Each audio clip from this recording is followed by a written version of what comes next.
তো বন্ধুরা, আজকে আমি একটা নতুন রেসিপি রান্না করে দেখাচ্ছি তোমাদেরকে। মুসুর ডাল দিয়ে ঢেঁকির শাক। আমি আগে মুসুর ডালটা সিদ্ধ করে রেখেছিলাম, তার সাথে ঢেঁকি শাকটা সিদ্ধ করে রেখেছিলাম। এবার কড়াইটা গরম করতে বসালাম।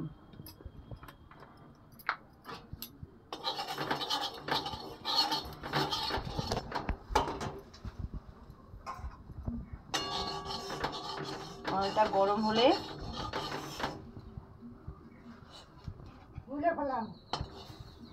কড়াইটা গরম হয়ে গেছে। এবার আমি একটু তেল দিয়ে দিব। আমি একটু তেল দিয়ে দিলাম।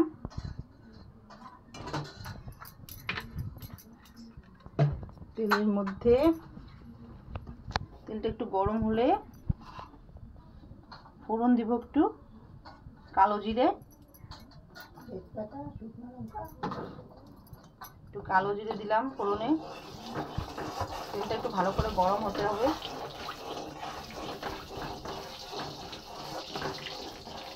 এই ডালটা,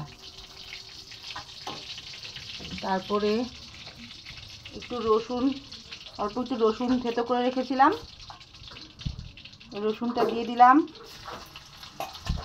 তারপরে দুটো শুকনো লঙ্কা দিলাম। একটু ভাজা হতে দিতে হবে।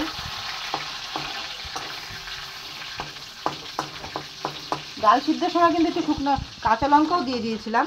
কাঁচা লঙ্কা, মুসুর ডাল আর ঢেঁকি শাক একসাথে একটু সিদ্ধ করতে বলছি। ঢেঁকি শাকটা একটু পরে দিই, ডালটা যখন অর্ধেক সিদ্ধ হয় তখন ঢেঁকি শাকটা দিই।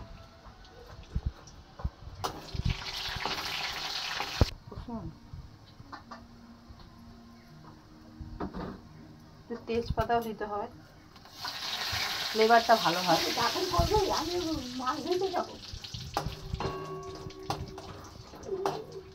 এবার ভাজা ভাজা হয়ে গেছে, একটু লাল লাল লাল লাল করে, একটু হালকা লাল লাল করে ভাজতে হবে। তারপরে ডালটা দিয়ে দিতে হবে।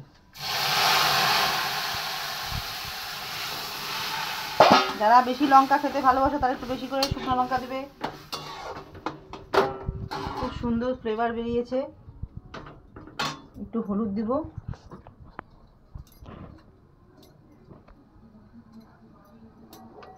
একটু হলুদ দিব,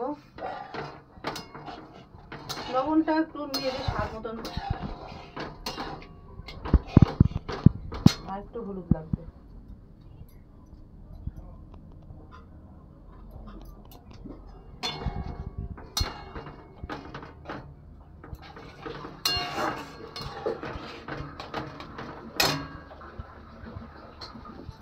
একটু লবণটা দেখি কেমন হলো, লবণটা কতটুকু।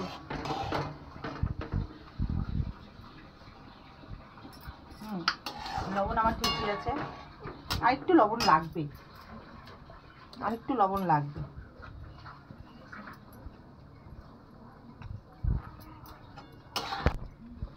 তোমরা স্বাদ মতন লবণ দিয়ে নিবে। আমার একটু লবণ লাগলো। কিন্তু ডাল ফুটে গেছে, ফুটছে, ডালটা একটু ফুটুক। এই রেসিপিটা বাড়িতে করে দেখবেন সবাই, ভালো লাগবে। যদি আমার এই রেসিপিটা ভালো লাগে তাহলে একটু লাইক কমেন্ট শেয়ার করে দিও। বাড়িতে করে খেয়েও সবাই, খুব ভালো লাগবে। গরম গরম ভাত দিয়ে খুব ভালো লাগবে খেতে। এই ডালটা বাড়িতে সবাই একটু করে খেয়ে দেখো। আমার হয়ে গেছে, এই যে ডালটা ফুটে গেছে। গরম গরম ভাত দিয়ে খাবেন সবাই, খুব ভালো লাগে ডালটা। ভালো লাগলে আমাকে একটু জানাবেন কমেন্টে, কমেন্ট করে জানাবেন একটু যদি ভালো লাগে। ভালো লাগে, খুব ভালো লাগে, আমার তো খুব ভালো লাগে, আমার বাড়ির সবাই খায়, সবার খুব ভালো লাগে। হয়ে গেছে, কমপ্লিট।